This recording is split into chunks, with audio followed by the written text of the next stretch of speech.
Ora bem, inspirados por este vídeo de introdução, que acho que é altamente inspirador, este vídeo de introdução do Pacto Trocado por Miúdos, antes de darmos início aos 4 painéis que irão abordar os 4 pilares de ação Pacto para a Infância e para partilhar connosco exemplos, experiências e também boas práticas internacionais de políticas coordenadas para a infância e que são capazes de promover o bem-estar, desenvolvimento e direito das crianças, temos a honra de contar nesta Conferência Inaugural com a ilustre presença do Sr. Ministro da Educação e Criança da Islândia, Ásmundur Einar Daðason, membro do Parlamento da Islândia desde 2009, em que assumiu em 2017 o cargo de Ministro dos Assuntos Sociais e Igualdade e em 2019 o de Ministro de Assuntos Sociais e Crianças. Em 2021 foi eleito Ministro da Educação e Criança da Islândia, o primeiro deste país a assumir esta nova pasta e que viu aprovado no Parlamento da Islândia a Lei de Integração de Serviços para o Bem-Estar das Crianças. As boas-vindas ao Sr. Ministro Ásmundur Einar Daðason.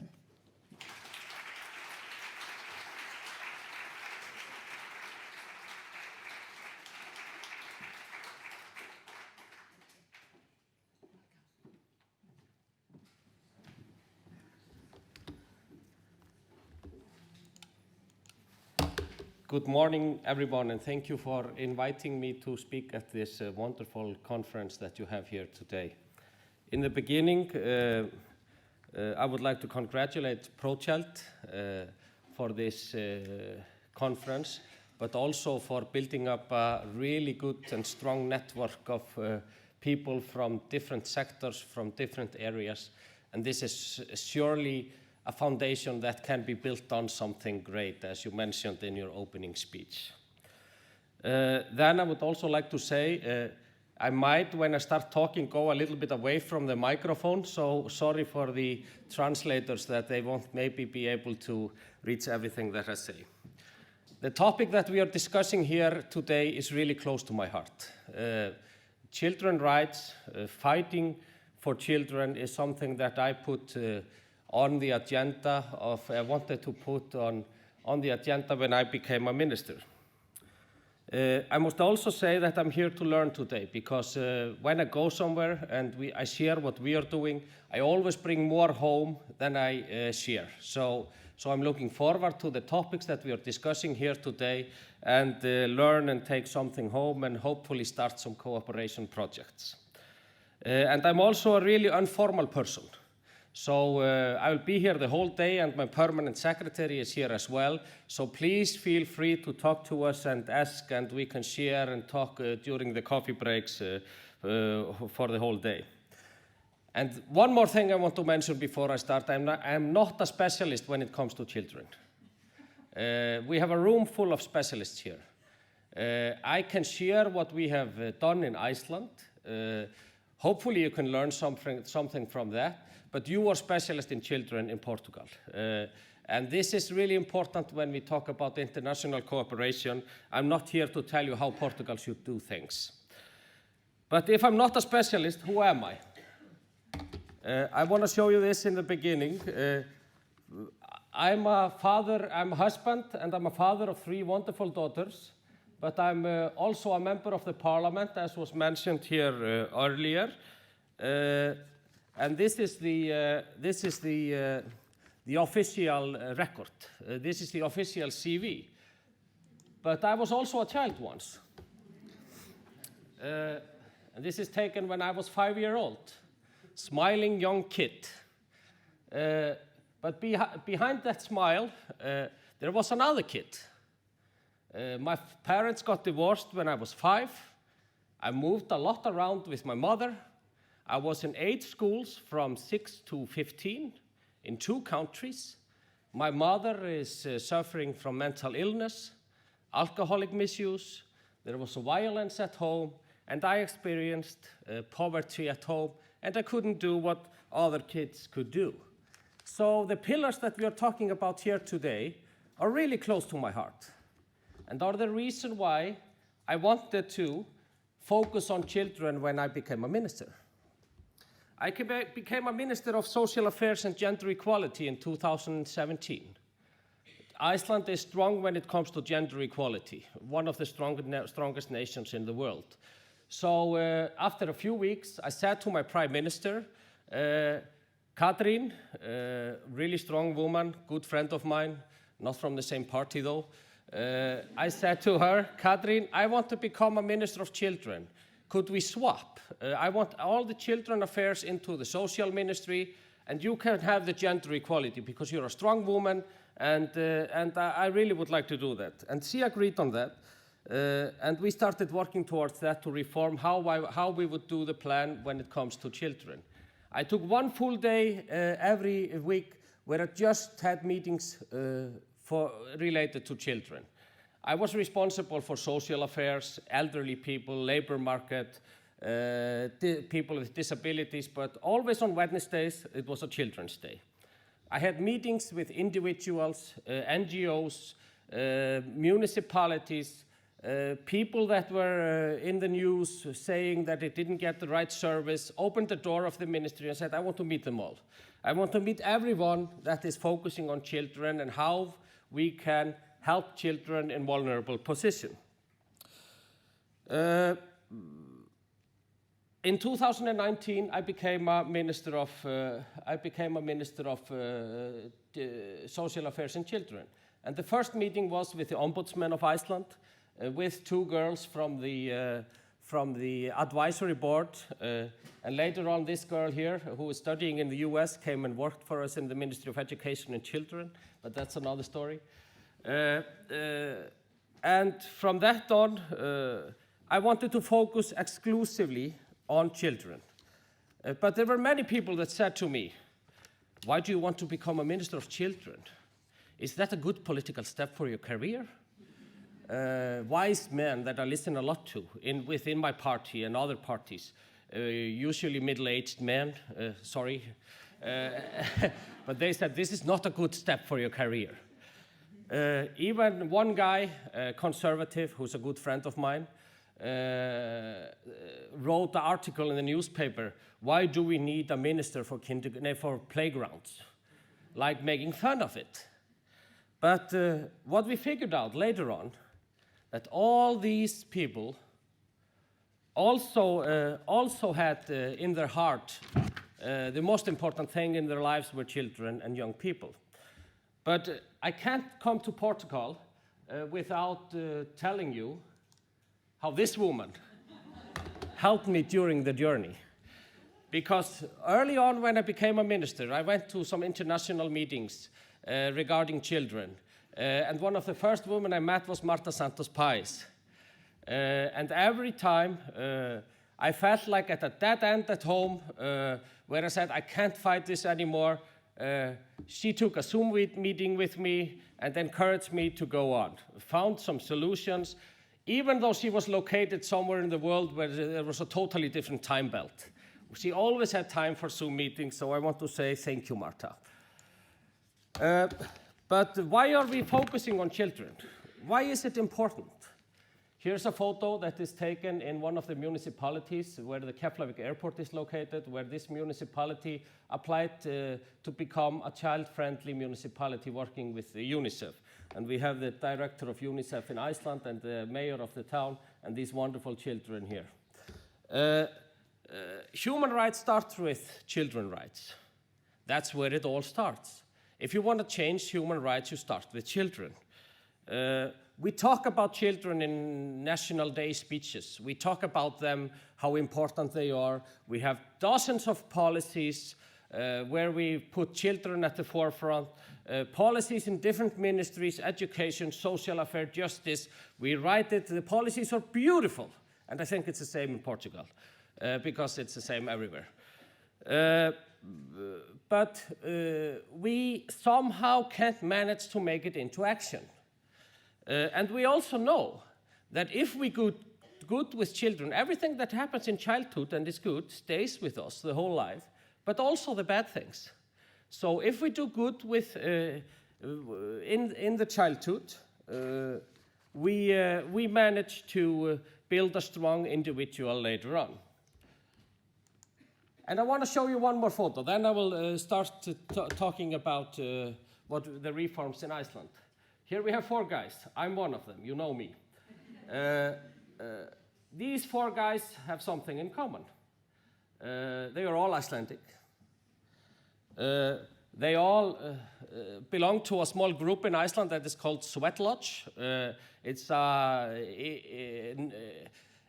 North American heritage of spiritual work that goes on to help to recover. But they all have broken backgrounds. Matter of fact, they all have similar backgrounds. But there's one difference. One of them is minister, but the other 3 have all been in prison. And when I started to know these guys, I figured out, and I started thinking, how come I'm a minister and they are former prisoners? We have the same background. How come our system is built up that way, that there are some things, why didn't we step in for these guys when they were young? How can we change the system so we can help those young guys when they were kids? And I've been working with this group beside the ministerial period, and we have built up a recovery house for former prisoners, where this guy here is the leader, and he was convicted of murder. This guy here, these 2, are practicing now going into prisons, getting other prisoners to talk about what? Their childhood. Because it all happened before they got 18. That all happened while they were kids. But it's the same. It's not only trauma, it's the same with migrant inclusion. It's the same with poverty. It's the same about everything. We have to step in because, I mean, these guys, oh my God, they cost the society a lot. It costs lots less to help them while they were children.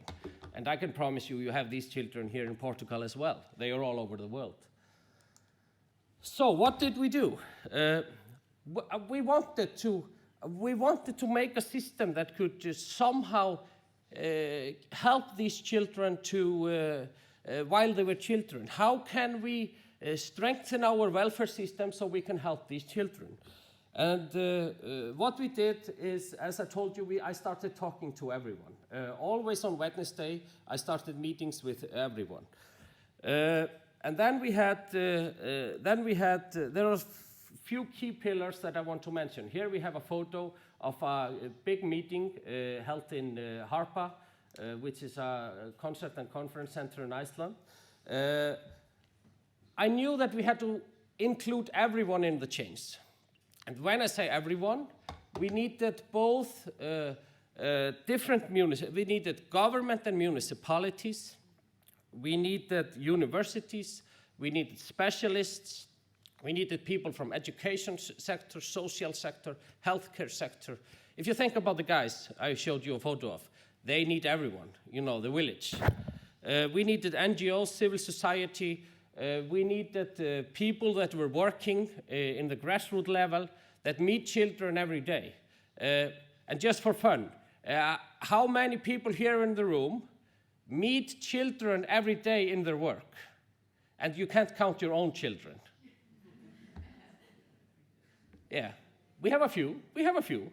But our mission was that we needed to have at least 50% of the people that were working in the grassroots. Because usually when you make policies, and it took time, it took time. Usually when you make policies, we somehow can't get these people to come and show and tell us what to do and how to do it. That's why we needed to include the whole society, to build up the wave. And we needed to have all political parties. Here we have 4 ministers. We had 5 ministers signed an agreement of working together, including the municipalities, setting up steering committee of different ministries that I'm going to tell you more about. Because what we needed to secure was ownership. Everyone had to have ownership in this new agenda that we wanted to build up. Because if you don't share the ownership, it's impossible to get it down to the grassroots. Everyone had to have a sense that it was their product. And I'm going to go through the timeline.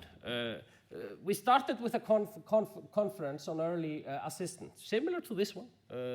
Same amount of people talking from different sectors, more from the social sector, not much from the civil society, but that's how it started. We had a declaration of willingness between 5 ministers and the Association of Local Authorities. We set up an interpolitical committee consisting of members of the parliament from all political parties, and we gave them the power. These two, we gave them the power. Usually, the members of the parliament got information before the minister. You know, if they wanted to change something, we allowed them to change it. You know, it had to be ownership of everyone, not only the minister, because if the minister quits, we have another minister coming wanting to change everything and do it differently. We had a governmental steering committee on children affairs that was based on this willingness, that worked really closely with the members of the parliament. And it was hard for many at the ministries to let MPs come into the work at this stage. That's impossible. We shouldn't do that. That's not how we build up things, how we make legislations, and that's it. We sent invitation to all municipalities, schools, to take part in the preparation for legislation changes. We set up working groups for 8 topics, and we had hundreds of people in each working group. And it was amazing, the team at the ministry, how they could handle all the emails that came from the working groups. But at the same time, it was ownership. We had conference on preliminary plans for the legislation. And that conference together decided that we wanted to make a legislation. It was not my idea. It came from the conference. It came here. We drafted 3 bills. Open consultation process and monetary economic evaluation that I'm going to tell you a little bit more about afterwards, and the new Act of Prosperity that I will also tell you more about. Extensive review of all legislation and formal effect and the implementation, and I'm going to tell you a little bit more about that. And the key thing was this photo. I love this photo. Mind you, I'm not responsible for the entire pipeline, just a section that flows through my office. From all the work we had with all the specialists, this was the key message. We needed to break down the silos. The child, if you want to help those guys on the photos, when they were a child, the education system, the social system, the healthcare system, the justice system, municipalities, governments, NGOs, they need to stop thinking like this. We have to do something to change the way we think and change the way we act when it comes to exactly this. Of course, this guy is responsible for the pipe in his office, but come on, you have to listen to what's happening in the offices on the right and on the left.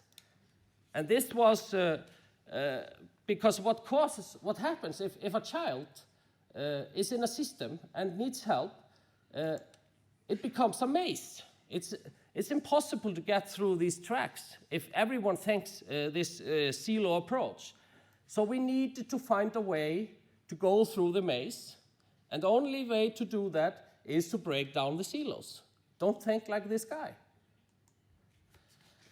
And that's where the idea of a special legislation came. That is called the Prosperity Act. The Prosperity Act is an act of all sectors. It's a legislation that requires everyone to work together in a certain way. Of course, people in the education sector are responsible for education, and those who work in child protection are responsible for child protection. Those who work in the healthcare are responsible for that, and etc. But we have to figure out a way to work together.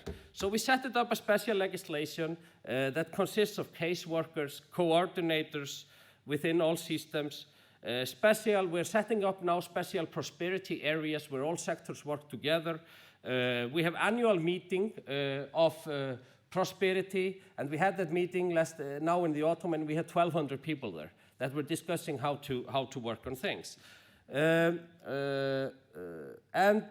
It's about how we can work together, because if you want to make a prosperous child, a child that feels at risk at home won't be able to fulfill their potential in the education system. And a child that is socially weak won't have a quality of life, or won't have the possibilities of the education, and the other way around. So we have to think of it as a whole, as a child, through the life of the child, day of the child, the cycle of the child, not the cycle of the systems that we have built. But part of the changes is because so it won't be too much in 20,000 feet, and people say, oh, this is just romantic. It's not possible to do these things. It's just beautiful on paper, but you won't succeed. Is that we needed more data. We needed data to help us to know that we are on the right track. And because how many times have I as a minister and municipalities made some decisions that we think are good, but we don't base them on data, really, you know. It happens in Iceland. It happens all the time. So what we decided is that we needed to build up a comprehensive data system that was built on the same pillars as the prosperity: education, quality of life, participation, security and protection, and health and well-being. We are collecting data.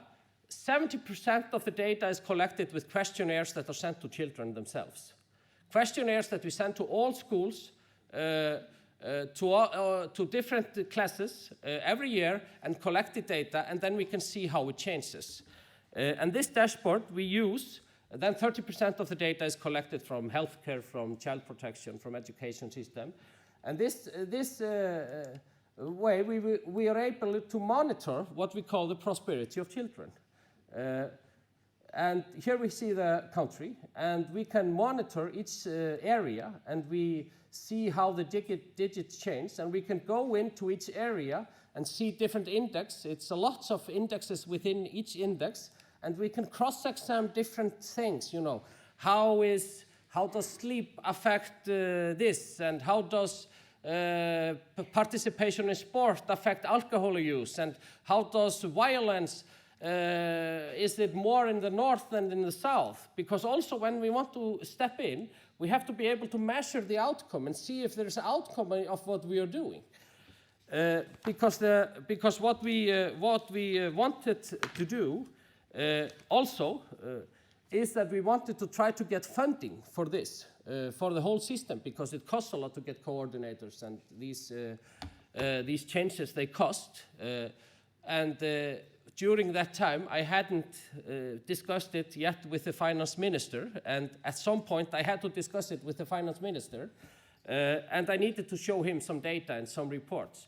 Because based on the data, we wanted to show an economic outcome, positive investment outcome of this change.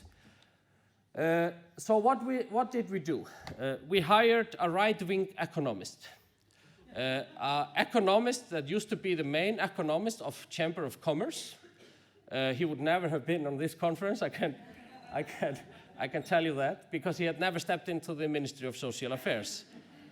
And I said to him, I want you to measure this as you work for the private sector. I want you to go through the legislation, through the reforms, ask everyone how much the implementation will cost, figure out how much it will cost, and tell me if it pays off or not.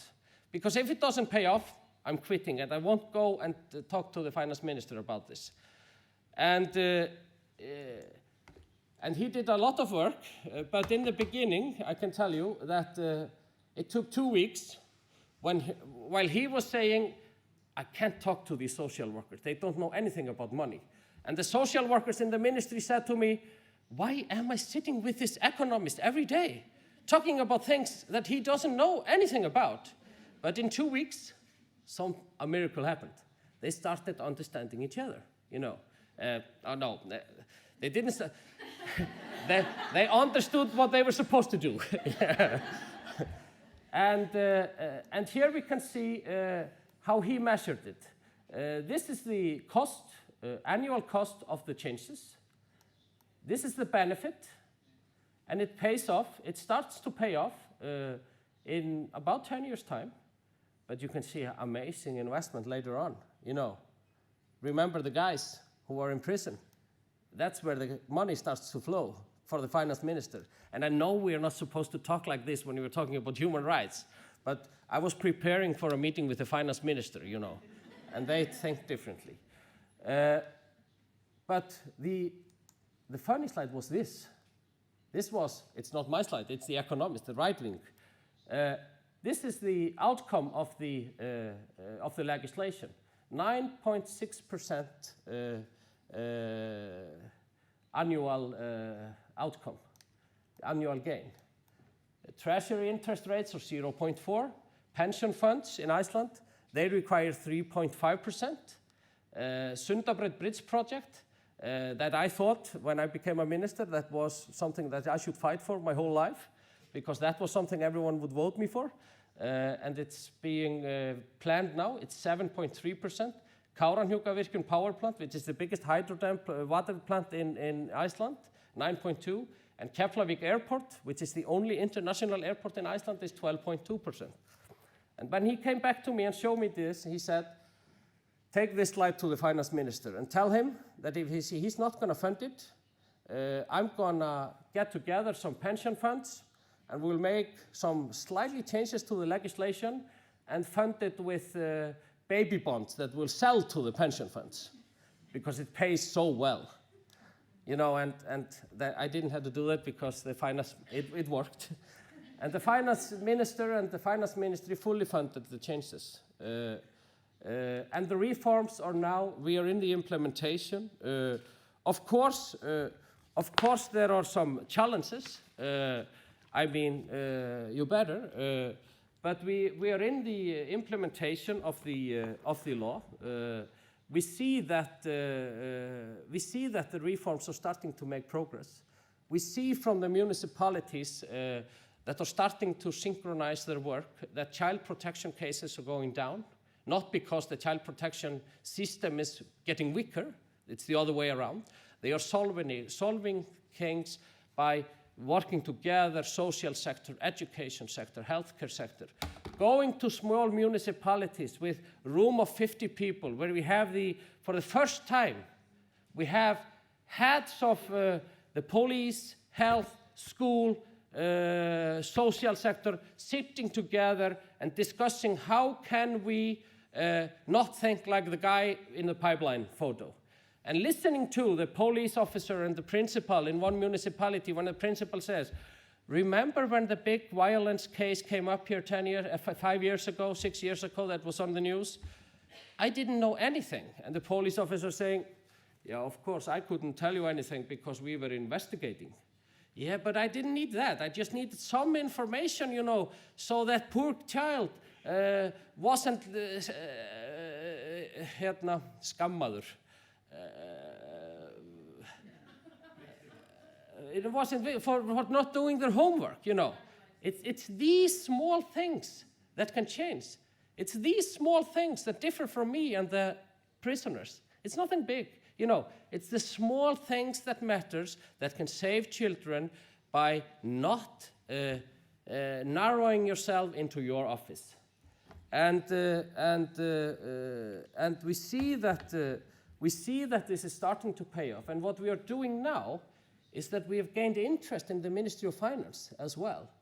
We are now taking this new ideology into what we want to step earlier in with special investment projects.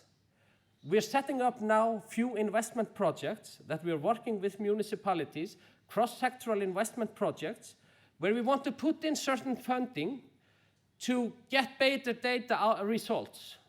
For example, when it comes to cost of special teaching in schools, when it comes to the cost of need group, those who are not in education or training, when it comes to violence in schools, because how are you going to solve violence in school if you just focus on the school?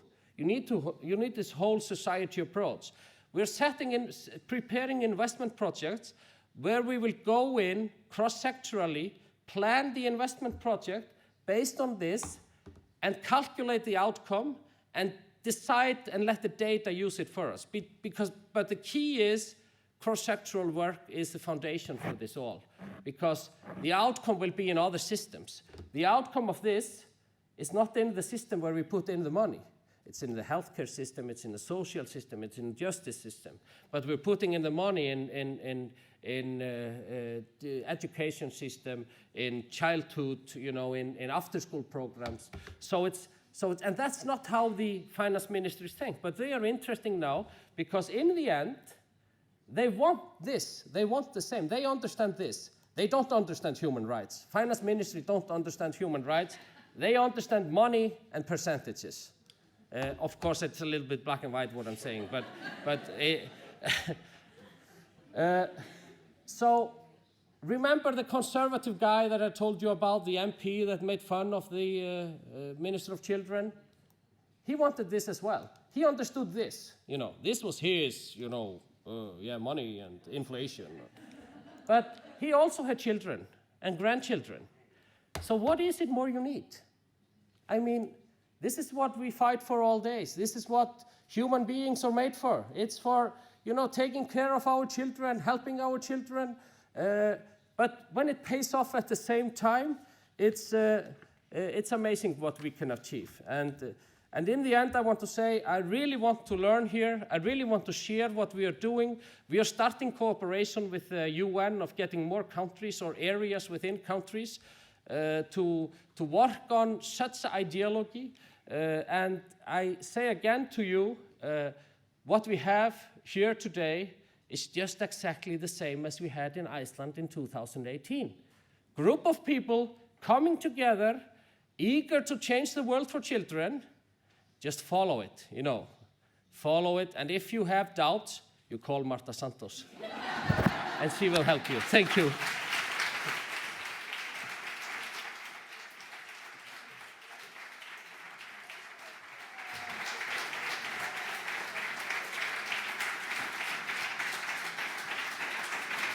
Muito obrigada, Sr. Ministro. Acho que esta foi, sem dúvida, uma apresentação altamente inspiradora. Se alguém tivesse dúvidas depois de o ouvirmos, ele ainda está sem o tradutor. Muito obrigada, Sr. Ministro. Tenho a certeza que vamos aprender muito consigo ao longo deste dia, mas o seu testemunho pessoal, e eu digo isto porque estive na apresentação do Pacto para a Infância, a sua apresentação é mais um exemplo de como as nossas origens não ditam necessariamente o nosso caminho. Tudo depende dos recursos que temos à volta, da sensibilidade daqueles que acompanham aquela criança para quererem alterar a agulha da sua vida. E hoje temos aqui um ministro a dar-nos este exemplo. Por isso, muito obrigada. Já aprendemos imenso consigo. Não sei se lhe vamos ensinar muito, mas que já aprendemos muito consigo, isso é uma garantia. Muito obrigada.